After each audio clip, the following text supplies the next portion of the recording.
রাশিয়ার পূর্বাঞ্চলে ৪৮ জন আরোহী নিয়ে নিখোঁজ হওয়া একটি বিমান অবশেষে খুঁজে পেয়েছে উদ্ধারকারী সংস্থাগুলো।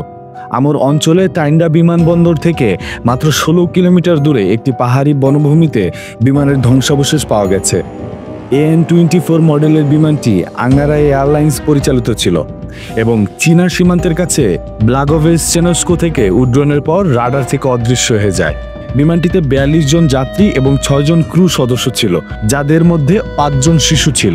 আমর অঞ্চলের গভর্নর ভ্যাসিলি অর্লভ জানান, নিখোঁজ বিমানের সন্ধানে জরুরি ভিত্তিতে সব ধরনের ব্যবস্থা নেওয়া হয়েছে।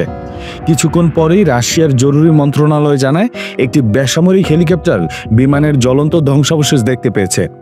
প্রাথমিক প্রতিবেদনে বলা হয়েছে, কেউ জীবিত নেই বলে ধারণা করা হচ্ছে। ঘটনাস্থল থেকে প্রাপ্ত ফুটেজে ঘন বনভূমির মধ্যে ধোঁয়া ওঠা ও বিমানের পোড়া অংশ দেখা যায়। তার সংবাদ সংস্থা জানিয়েছে, ধ্বংসাবশেষটি টাইন্ডা থেকে মাত্র ১০ মাইল দূরে একটি দুর্গম এলাকায় পাওয়া গেছে, ফলে উদ্ধার কাজ কিছুটা বিলম্বিত হচ্ছে। দুর্ঘটনার কারণ এখনও নিশ্চিত নয়, তবে কর্মকর্তারা বলছেন, খারাপ আবহাওয়া, পাইলটের ভুল বা কারিগরি ত্রুটি সব সম্ভাবনায় খতিয়ে দেখা হচ্ছে।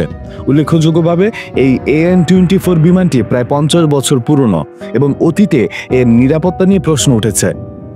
এর আগেও আঙ্গারা এয়ারলাইন্সে এ ধরনের বিমানে দুর্ঘটনা ঘটেছে। ২০১৯ সালে নিজনি আঙ্গারস্কো বিমানবন্দরে একটি AN-24 আরভি রানওয়ে থেকে ছিটকে পড়ে, এতে ২ জন ক্রু নিহত হন। ২০১১ সালে সাইবেরিয়ার ওব নদীতে এয়ারলাইন্সটির আরেকটি বিমান বিধ্বস্ত হলে ৭ জন যাত্রী প্রাণ হারান।